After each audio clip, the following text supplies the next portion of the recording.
Bonjour, je suis le pasteur Eman et j'anime l'émission Le Pain Vivant Quotidien. Cette émission est née d'un désir profond qui brûlait dans mon cœur de voir les enfants de Dieu, les enfants du Seigneur Jésus-Christ être enseignés, équipés et qui puissent grandir jusqu'à la stature parfaite de Christ. Et donc cette émission est diffusée tous les jours du lundi au samedi de 7h à 7h30. Sans plus tarder, je vous laisse suivre l'émission. Bonne journée et que Dieu vous bénisse.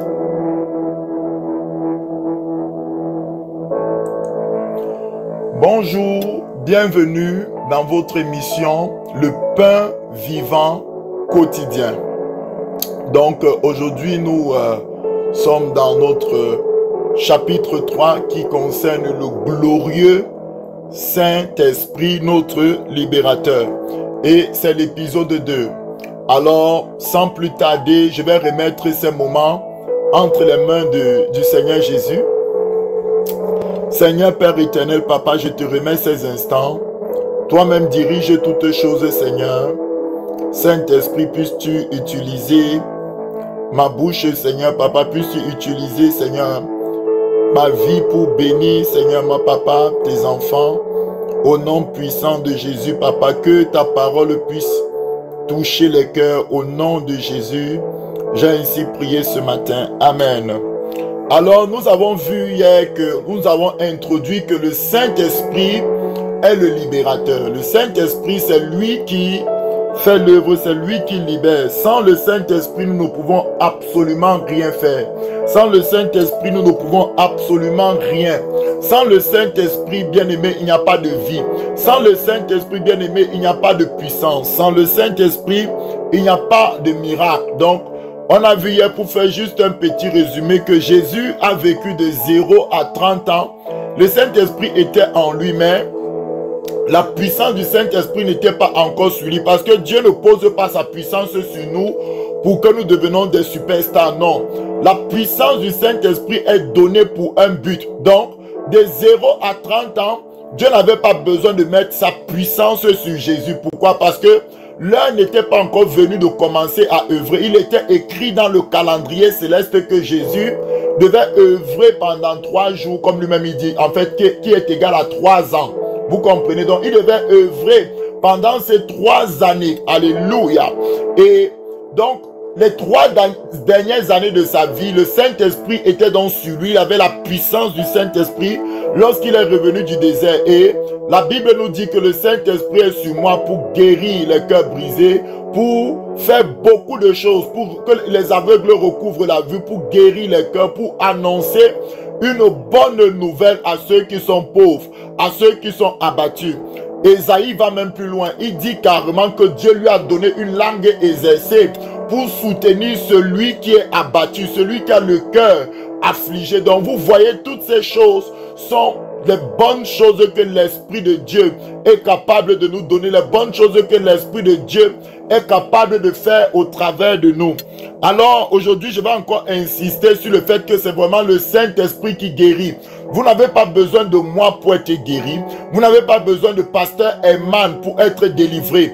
Il suffit que vous vous attendiez à l'Esprit Saint. Vous écoutez la parole et que vous priez vous-même. Le Saint-Esprit va vous toucher. Le Saint-Esprit va vous libérer au nom puissant de Jésus, car c'est lui qui guérit. On va aller à Actes 5 à partir du verset 12. Je me positionne donc là pour commencer la parole de Dieu. C'est parti. La Bible dit, Acte 5, verset 12. Qu'est-ce qui est écrit? Saint-Esprit, je te bénis pour ta puissance, pour ta gloire qui est diffusée en ce moment, au nom puissant de Jésus de Nazareth. Beaucoup de miracles et de prodiges se faisaient au milieu du peuple par les mains des apôtres. Ils se tenaient tous ensemble au portique de Salomon. Le verset 13 nous dit ceci. Et aucun des autres n'osait se joindre à eux, mais le peuple les louait hautement. Le verset 14 de Acte 5. Le nombre de ceux qui croyaient au Seigneur hommes et femmes s'augmentaient de plus en plus. Le verset 15 nous dit quoi? En sorte qu'on apportait, écoutez, ça c'est très important, les malades dans les rues et qu'on les plaçait sur les lits et des couchettes. Donc ces malades-ci ne pouvaient même pas tenir debout.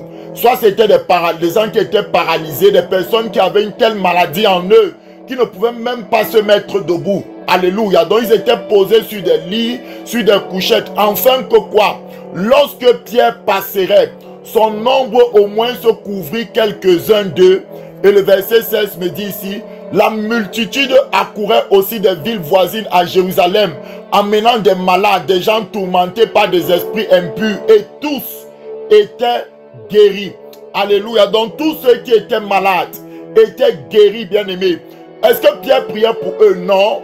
Qu'est-ce qui se manifestait? C'était le Saint-Esprit. Ce n'est pas forcément l'ombre de Pierre qui était extraordinaire. Non. C'est le Saint-Esprit qui était sur Pierre. Souvenez-vous, dans Acte 2, il a reçu le baptême du Saint-Esprit lors de sa première prédication. Plus de 3000 personnes ont été vivement touchées dans leur cœur et ils se sont donnés à Dieu par les eaux du baptême. Et après, certainement, ils ont reçu le baptême du Saint-Esprit aussi à leur tour. Mais ici, ce qui est magnifique, c'est que les gens, il y avait tellement de malades qui venaient de tous les pays et on les plaçait sur des couchettes. Pierre ne savait même pas que celui-ci souffre de quoi. Celui-ci, est-ce que c'est un cancer? Celui-ci, est-ce que c'est une tumeur? Il ne savait lui rien. Tout ce que le malade voulait, c'est simplement que son ombre l'ait guéri. Bien aimé, ce n'est pas que l'ombre de Pierre était extraordinaire, c'est que le Saint-Esprit qui est sur Pierre, qui est l'Esprit de Dieu, qui connaît toutes choses, connaissait exactement quelle était la maladie de chaque personne. C'est le Saint-Esprit et non l'ombre de Pierre. C'est le Saint-Esprit qui était sur Pierre, au travers de la vie de Pierre, qui était en train de guérir tous ceux qui étaient malades. Sans que l'homme de Dieu même ait à prier pour eux. Sans que l'homme de Dieu ne connaisse même leur situation. C'est pour te dire quoi, bien-aimé? Toi qui es à distance, tu n'as pas besoin de raconter ta situation même à un homme de Dieu, bien sûr. Si tu veux parler à quelqu'un, ce n'est pas interdit. Mais sache que dans le domaine de la foi, ta foi suffit. Il suffit que tu sois connecté, tu sois en prière. Pendant que nous sommes en train de parler, tu dis, Seigneur, pendant que cet homme parle, je ne vois pas un homme, je vois l'Esprit de Dieu, je vois le Saint-Esprit qui a sur sa vie, je saisis la grâce, je saisis ma guérison, je saisis ma délivrance. Tu n'as pas besoin de me dire de quoi tu souffres. Le Saint-Esprit le sait, le Saint-Esprit peut te guérir maintenant et tout de suite au nom puissant de Jésus de Nazareth. On va aller dans Acte 19, on va voir un autre apôtre. Acte 19, glorieux Saint-Esprit, je te bénis pour ce que tu fais. Acte 19, verset 11. Acte 19, verset 11. La Bible nous dit, et Dieu faisait des miracles extraordinaires, marquez le terme extraordinaire, par les mains de Paul. Donc c'est le Saint-Esprit qui faisait. Vous voyez, ce n'est pas Paul. La Bible est claire. Dieu, donc, en fait, autrement dit, l'Esprit de Dieu, puisqu'on a vu dans 1 Corinthiens 12, c'est lui qui distribue les dons, c'est lui qui opère toutes ces choses-là. C'est le même Esprit, le Saint-Esprit, je peux encore le redire comme ça, le Saint-Esprit opérait des miracles extraordinaires par les mains de Paul. Alléluia. Le verset 12 nous dit quoi ici? Au point qu'on appliquait sur les malades des linges ou des mouchoirs qui avaient touché son corps, et les malades et les maladies les quittaient, les esprits malins sortaient. Bien aimé, donc on prenait il y a les linges, donc à l'époque ils attachaient comme ça sur leur tête, comme je ne vais pas dire du foulard, mais c'était un peu comme un chapeau, mais c'était du linge qu'on attachait parce qu'il y avait du soleil. Et quand Paul prêchait, il transpirait au niveau de, c'est ce qu'on appelle le linge. Maintenant il y avait des personnes qui prenaient même des mouchoirs qui touchaient le corps de Paul, des tissus pour toucher son corps à cause de la transpiration, et prenaient cela, allaient poser sur des malades. Bien aimés, Paul ne savait même pas que le malade s'il souffre de quoi. Il n'était même pas au courant. Peut-être c'était même, on faisait ça, lui il était à partir, il avait fini sa prédication. Les démons sortaient, les maladies étaient guéries. C'est Dieu qui faisait ça au travers de la vie de Paul. Paul n'était pour rien là-dedans. Alléluia.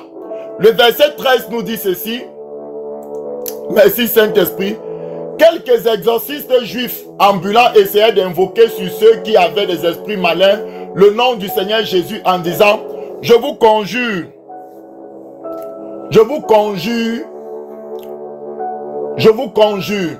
par Jésus que Paul prêche, verset 14. Ceux qui faisaient ça étaient les 7 fils de Séba juifs. Vous voyez, il y avait des personnes qui voulaient aussi faire comme Paul. Et malheureusement, ça s'est mal passé pour eux. L'esprit malin leur répondit, je connais Jésus et je sais qui est Paul, mais vous, qui êtes-vous? Donc, ceci ne peut pas arriver à un enfant de Dieu. Si tu es né de nouveau, si tu as donné vraiment ta vie à Christ, bien aimé, tu as revêtu les vêtements blancs de Jésus. J'ai déjà dit ça dans mon premier chapitre, la justification, que tu peux suivre sur la chaîne. Donc, ça c'est pour des personnes, eux ils ne croyaient pas en Jésus, mais ils voulaient seulement utiliser le nom de Jésus comme ça. Ils n'avaient pas donné leur vie à Jésus, ils n'avaient pas soumis leur cœur, leurs émotions, leurs forces, tout ce qu'ils avaient, leur maison, leurs enfants, tout leur être au Seigneur Jésus, mais ils voulaient seulement utiliser Jésus parce qu'ils voyaient la puissance de Dieu se manifester. Ils avaient des mauvais desseins dans leur cœur. Ici, l'esprit malin a commencé à les battre en disant que nous on connaît qui est Paul, nous on connaît Jésus. Alléluia. Et l'homme dans lequel était l'esprit malin, voilà, se lança et commença à les maltraiter, à les taper. Donc ça, ce n'était même pas mon point. Je pense qu'on va s'arrêter. Mon point, c'était au niveau... Si. C'est-à-dire que Paul n'était plus là. On prend les mouchoirs qu'on a appliqués sur lui. On va poser sur des malades. Et les malades sont guéris. Les démons sortent. Donc c'est le Saint-Esprit qui opère toutes ces choses-là. Ce n'est pas moi. Ce n'est pas mon frère. Ce n'est pas ma soeur. Ce n'est aucun pasteur. C'est l'Esprit de Dieu qui fait tous ces miracles-là. Gloire à toi, Saint-Esprit. Donc le Saint-Esprit est un esprit d'amour. Voilà pourquoi Jésus dit que le Saint-Esprit maintenant est venu sur moi. Il n'est pas venu sur moi pour plaisanter. Il n'est pas venu sur moi pour faire de moi une star, une célébrité dans l'église. Non. Il est venu sur moi pour un objectif précis. Il est venu sur moi pour que les gens écoutent la vraie et la bonne parole. La parole de la vérité. Il est venu sur moi pour que les gens qui ont le cœur brisé soient consolés. Il est venu sur moi pour que les malades soient guéris. Les captifs soient délivrés. Donc Jésus allait de lieu en lieu. Il ne plaisantait pas.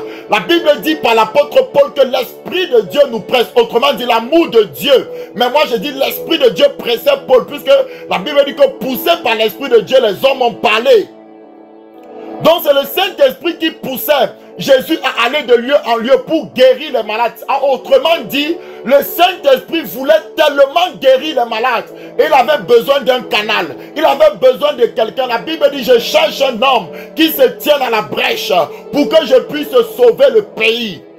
Alléluia. Le Saint-Esprit est un esprit d'amour. C'est un esprit qui veut délivrer. C'est un esprit qui veut que les gens viennent à Christ. C'est un esprit qui veut sauver les gens bien-aimés. La Bible dit, lorsqu'il viendra, il convaincra le monde de péché, de jugement et de justice. Il vient pour glorifier Jésus. Il vient pour amener les malades à la guérison. Il vient pour délivrer les captifs. Il vient pour conduire le peuple de Dieu, pour ramener les brebis dans la bergerie.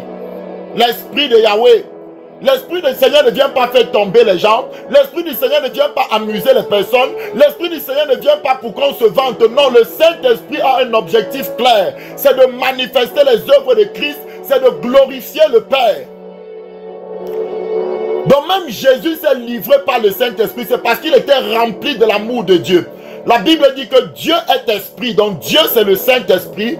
Et en plus, la Bible dit aussi que Dieu est amour, donc l'esprit de Dieu est amour. Voilà pourquoi on parle des fruits de l'esprit, l'amour. On reconnaîtra l'arbre à ses fruits, donc l'amour est une caractéristique de l'esprit. Quand quelqu'un est plein de l'esprit, il manifeste l'amour de Dieu. Alléluia. On va lire Hébreux 9, versets 12 à 14. Hébreux.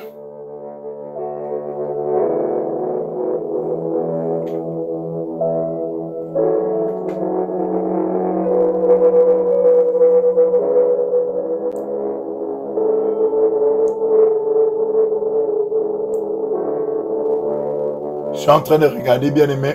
Donnez quelques minutes. Hébreux 9.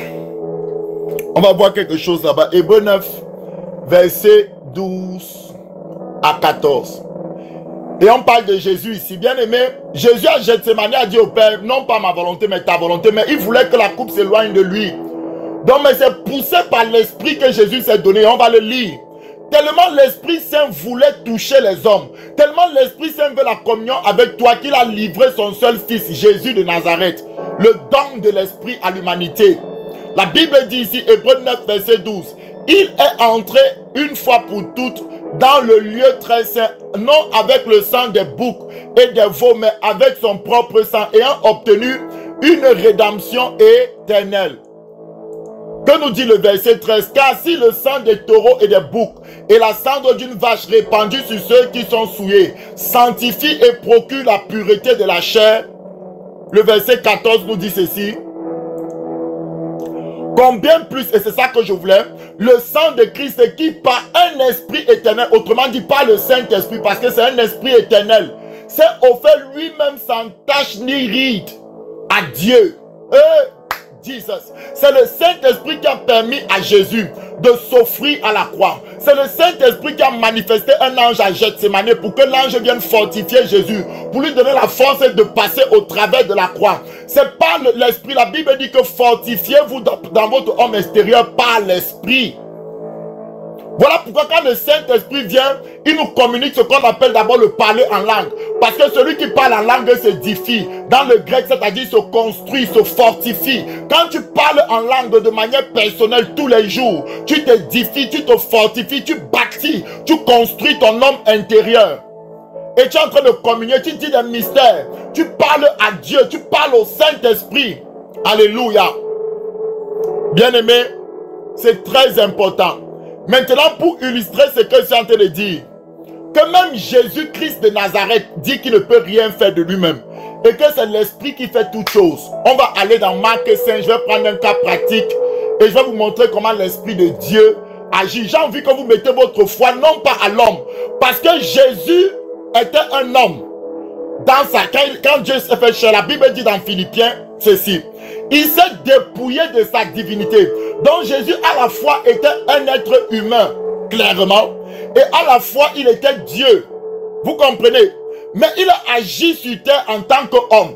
Donc comme il s'est dépouillé de sa divinité, ne regardant pas son égalité avec Dieu, nous dit Philippiens, lorsqu'il était sur terre, lui-même il devait se laisser conduire par l'Esprit de Dieu. Il était le modèle de l'homme parfait. Il est devenu notre modèle pour que nous voyons comment l'homme doit vivre sur terre. Comment l'homme doit se laisser guider par Dieu. Alléluia, bien-aimé. Donc on va aller voir comment Jésus lui-même... Donc Jésus ne connaissait pas toutes choses en tant qu'homme. Il était fatigué souvent. Il a dormi dans la barque, souvenez-vous, parce qu'il était fatigué. Il avait faim lorsqu'il parlait avec la femme samaritaine. La Bible dit qu'il avait faim. Il s'est appuyé sur le puits. Vous comprenez, il était un être humain. Donc il pouvait se fatiguer, il pouvait avoir faim. Et il ne connaissait pas toutes choses. En tant qu'être humain, il était limité. Il avait donc besoin d'être conduit par l'Esprit de Dieu. Il avait besoin d'être dirigé par le Saint-Esprit. On va lire Marc 5, c'est très important. Marc 5, à partir du verset 21. Saint-Esprit, sois béni ce matin. Jésus dans la barque regagna l'autre rive où une grande foule s'assembla près de lui. Il était au bord de la mer. Verset 22. Alors vint un des chefs de la synagogue nommé Jairus qui l'ayant aperçu se jeta à ses pieds. Verset 23, la Bible nous dit, et lui adressa cette instance prière, ma petite fille est à l'extrémité, viens impose-lui les mains afin qu'elle soit sauvée et qu'elle vive. Le verset 24 me dit ceci, Jésus s'en alla avec lui et une grande foule le suivait et le pressait. Remarquez bien, le Saint-Esprit a dit Jésus, va avec cet homme. Il est venu te supplier pour sa fille qui est en train de mourir. Va donc, la foule suivait Jésus, mais Jésus suivait le Saint-Esprit. Alléluia, Jésus était en train de suivre la direction du Saint-Esprit. Le Saint-Esprit lui a donné le OK pour qu'il aille chez Jairus. Continuons bien aimé, le verset 25 nous dit quoi? Le verset 25 nous dit ceci, or, il y avait une femme atteinte d'une perte de sang depuis 12 ans. Donc maintenant, voici, il y a une autre femme qui entre dans l'équation. Pendant que Jésus est en train de suivre le Saint-Esprit pour aller chez Jairus, il y a une femme maintenant qui vient, qui est entrée dans l'équation. Alléluia. Elle a une perte de sang depuis 12 ans. Le verset 26 nous dit ceci, clairement. Le verset 26 nous dit, elle avait beaucoup souffert entre les mains de plusieurs médecins. Elle avait dépensé tout ce qu'elle possédait et elle n'avait éprouvé aucun soulagement, mais était allée plutôt en empirant. Le verset 27, ayant entendu parler de Jésus, elle vint dans la foule par derrière et toucha son vêtement. Le verset 28 me dit ceci. Car elle disait, si je puis seulement toucher ses vêtements, je serai guéri. Alléluia. Le verset 29 nous dit ceci, c'est une histoire très importante. Au même instant, la perte de sang s'arrêta. Et elle sentit dans son corps qu'elle était guérie de son mal. Donc, elle perdait le sang. Elle avait un problème. Elle a dit que non, moi je ne vais pas dire mon problème à Jésus. Tout ce que je veux, c'est seulement toucher ses vêtements. Jésus était pressé par la foule. On a lu ça au début. Il était en train d'aller vers Jairus. Le Saint-Esprit a dit, va avec cet homme qui est venu te supplier. Pendant qu'il partait, une femme qui a un problème, qui n'est même pas venue dire son problème à Jésus, qui a décidé dans son cœur de toucher juste le vêtement de Jésus. Et elle touche le vêtement, une force sort de Jésus et elle est guérie. Écoutez, c'est la suite qui est très intéressante parce que cette histoire nous est racontée pour nous donner des clés spirituelles. Regardez ce qui se passe au verset 30. Jésus connut aussitôt en lui-même qu'une force était sortie de lui. Ça, c'est très important. Puisque Jésus est un étudiant du Saint-Esprit, puisque Jésus lui-même ne peut rien faire de lui-même, il est en train de suivre l'Esprit. Le Saint-Esprit a fait connaître à Jésus par le don de discernement des esprits ici, que je viens de libérer une force. Parce que la force qui est sortie de Jésus, là, c'est le Saint-Esprit. Il était revêtu de puissance et de force. Dynamos en grec. Donc une force est sortie de Jésus et le Saint-Esprit a fait connaître à Jésus que je viens de lâcher une force. Écoutez, et se retournant au milieu de la foule, il dit, qui a touché mes vêtements? Écoutez bien ce que je vais vous dire ici.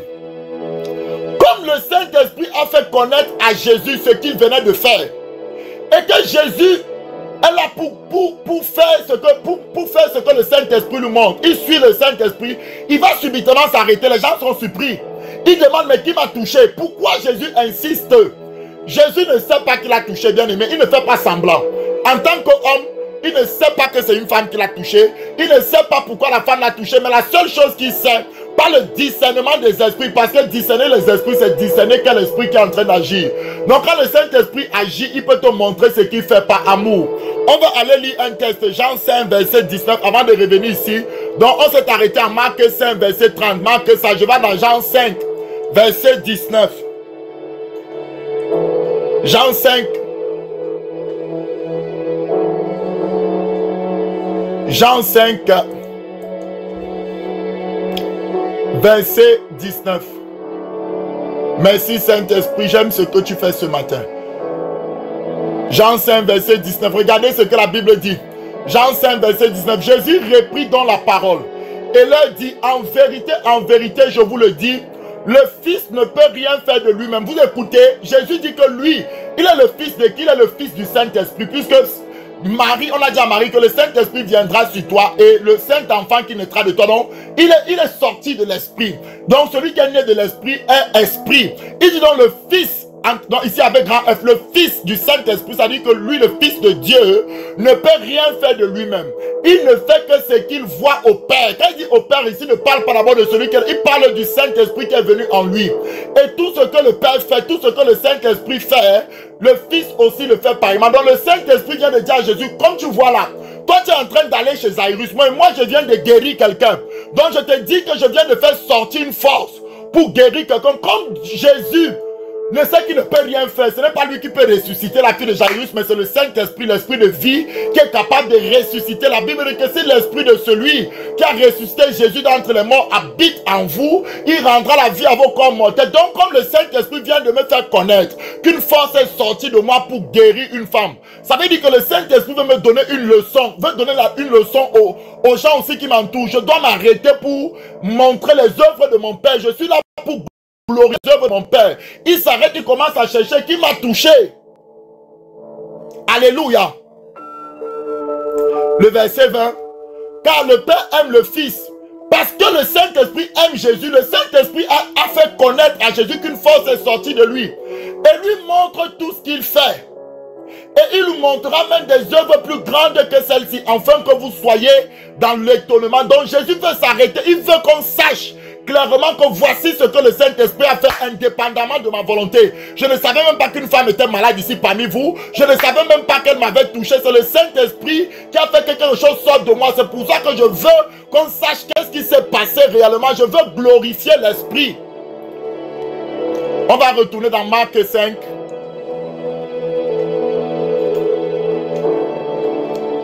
Marc 5, verset... On s'est arrêté au verset 30, je crois. Jésus connut aussitôt en lui-même qu'une force était sortie de lui. Comme le Saint-Esprit l'a fait connaître comme ça, il sait que non, c'est pas pour rien. Ce n'est pas pour rien. Bien aimé, combien de sens le Saint-Esprit te donne, tu t'en fous. Jésus ne s'en fout pas. Comme le Saint-Esprit l'a fait connaître qu'une force est sortie. Le Saint-Esprit n'était pas obligé de lui dire ce qu'il a fait. Mais le Saint-Esprit l'a fait connaître qu'une force est sortie de lui. Jésus dit non. Si le Saint-Esprit me fait connaître ça, ça veut dire c'est mon Père. Il m'aime. Il veut me montrer une œuvre extraordinaire qu'il vient de faire. Je veux savoir qui m'a touché, qui a touché mes vêtements. Verset 31, bien aimé. Oh, j'aime Jésus. J'aime sa discipline, j'aime comment il était amoureux de l'esprit. J'aime comment il suit l'esprit, il suit le mouvement de l'esprit. Il ne fait pas ce qu'il veut, mais il fait ce que le Saint-Esprit lui montre. Il fait ce que le Saint-Esprit leur donne de faire. Ses disciples lui disent, tu vois la foule qui te presse, Seigneur Jésus. Qui t'a touché? Tu me dis qui t'a touché, je sais que c'est qui. Papa. Jésus dit non, le Saint-Esprit m'a fait connaître qu'une force est sortie de moi. Même s'il faut m'arrêter ici 2 jours, je veux savoir pourquoi.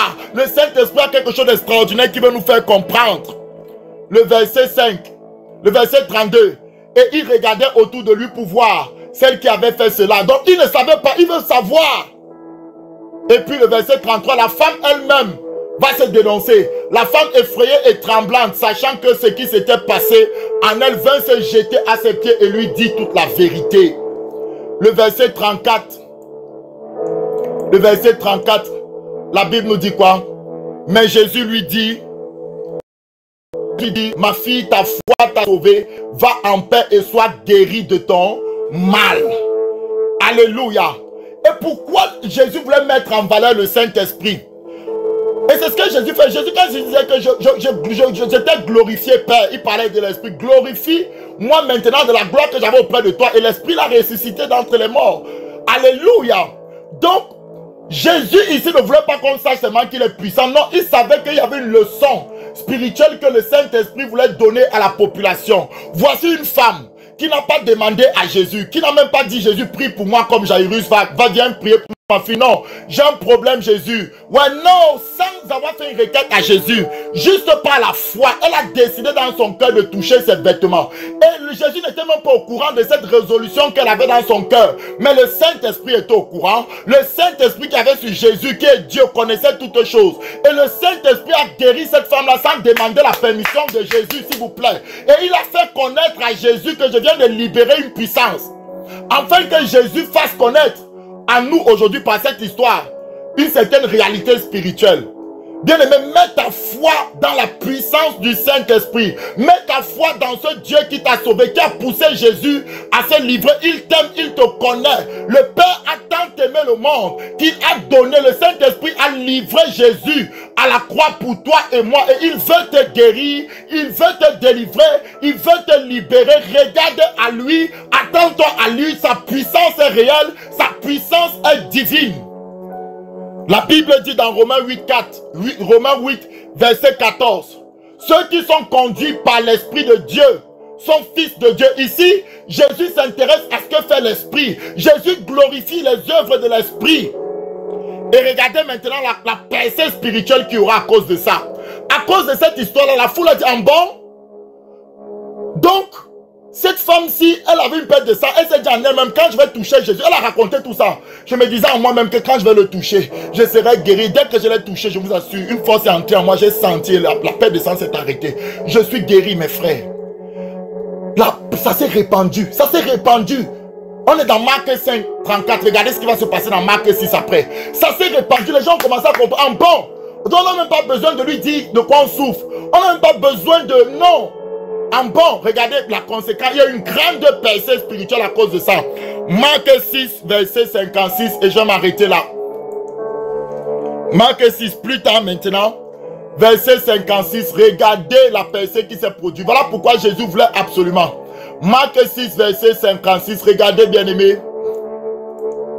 Regardez ce que la Bible dit. En quelques lieux qu'il arriva, c'est-à-dire partout où Jésus arrivait.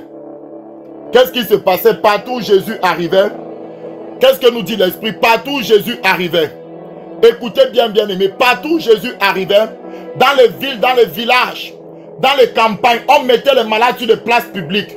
Et on le priait de leur permettre seulement de toucher le bord de son vêtement. Et tous ceux qui le touchaient étaient guéris. Dans Marc 5, l'histoire de cette femme que le Saint-Esprit a fait. Et Jésus, comme lui, il suit le Saint-Esprit, ne suit pas la foule. Lui, il est étudiant de l'Esprit. Si l'Esprit lui dit que quelque chose est sorti, il faut qu'on s'arrête, on comprenne ce que l'Esprit veut. Alléluia. Et quand la femme a expliqué, il dit voilà la foi authentique. Et maintenant, depuis ce moment, partout où il allait, bien aimé, les gens disaient que papa, s'il te plaît, on ne veut même pas t'expliquer nos maladies. Peux-tu seulement nous permettre de toucher les bords de tes vêtements? Et c'est ce genre d'évangile que l'apôtre Pierre prêchait, bien aimé. Il a tellement prêché qu'on n'avait même pas besoin de moi. Les gens ont commencé à amener aussi les gens comme les couches partout, on les met sur terre. Son ombre guérissait. Pierre était même passé à une autre dimension. Il a même dit ne me touchez pas. Juste mon ombre peut guérir les malades. Le Saint-Esprit connaît vos besoins. Le Saint-Esprit sait de quoi vous avez besoin. Il est capable de vous guérir parce qu'il vous aime. Gloire à Dieu. Gloire au Seigneur Jésus. On va s'arrêter là pour aujourd'hui. Demain, je vais encore parler du Saint-Esprit. On a un temps long sur l'Esprit de Dieu. Mais maintenant, je vais m'arrêter pour prier. Bien aimé, je vais prier pour ceux qui sont malades et qui nous suivent en ligne. Je vais prendre deux ou 3 minutes de prière. Pour prier pour ceux qui sont malades et qui sont en ligne. Je vais commencer par des femmes qui ont des boules au niveau de leur sein. Un sein droit, tu as une boule ou des nodules ou une douleur dans tes seins. Ou un kyste, un début de cancer. Une boule dans tes seins. Au nom de Jésus, je prie maintenant l'Esprit de grâce. Que le Saint-Esprit, par lequel Jésus s'est offert à la croix et par ses instructions, vous avez été guéri, que le Saint-Esprit vous guérisse maintenant. J'ordonne à toutes les boules cancéreuses qui étaient dans vos seins de disparaître au nom puissant de Jésus de Nazareth. Je prie pour celles qui ont des kystes, des cancers, des tumeurs. Tu as un problème au cerveau, tu as un problème, tu as une tumeur, tu as un cancer. Je prie que la douleur quitte ton corps dans le nom puissant de Jésus de Nazareth. Ceux qui ont des douleurs au niveau de leurs os, au niveau de leur corps, recevez ce matin votre guérison. Je prie maintenant, je parle à vos douleurs, je parle à vos maladies, j'ordonne à ces maladies de quitter vos corps. Au nom de Jésus, j'ordonne à la guérison qui a été acquise il y a plus de 2000 ans de se manifester dans le corps. Je dis, soyez guéris, soyez restaurés dans vos vies au nom puissant de Jésus de Nazareth. J'ordonne à toute boule, à toute grosseur de disparaître dans le corps, de disparaître dans les vies. Au nom puissant de Jésus, quelle que soit ta maladie, reçois ce matin simplement la guérison. Reçois ce matin simplement la vie. Au nom puissant de Jésus de Nazareth. L'atoufène, ceux qui ne comprennent pas bien, qui ont des problèmes d'atoufène, des problèmes l'oreille fait des bruits. Je dis que cette oreille cesse maintenant de faire du bruit. L'oreille droite au nom puissant de Jésus. Que tu sois totalement restauré, que ton oreille entende bien. Au nom puissant de Jésus, j'ai ainsi prié. Amen. On se retrouve demain. Que la grâce de Dieu soit sur vous. Alléluia. Amen. Je vous aime. À demain. Merci d'avoir suivi cette émission et j'espère vraiment de tout cœur que vous avez été richement bénis. Alors, si vous avez des témoignages, des questions bibliques par rapport à certains sujets, n'oubliez pas de nous écrire à notre adresse mail qui sera mise dans la description de cette vidéo. Et puis, surtout, likez en cliquant sur le pouce, vous likez et vous partagez à vos connaissances, afin que le plus grand nombre puisse être aussi béni. Alors, on se retrouve pour d'autres épisodes. Soyez bénis au nom puissant de Jésus.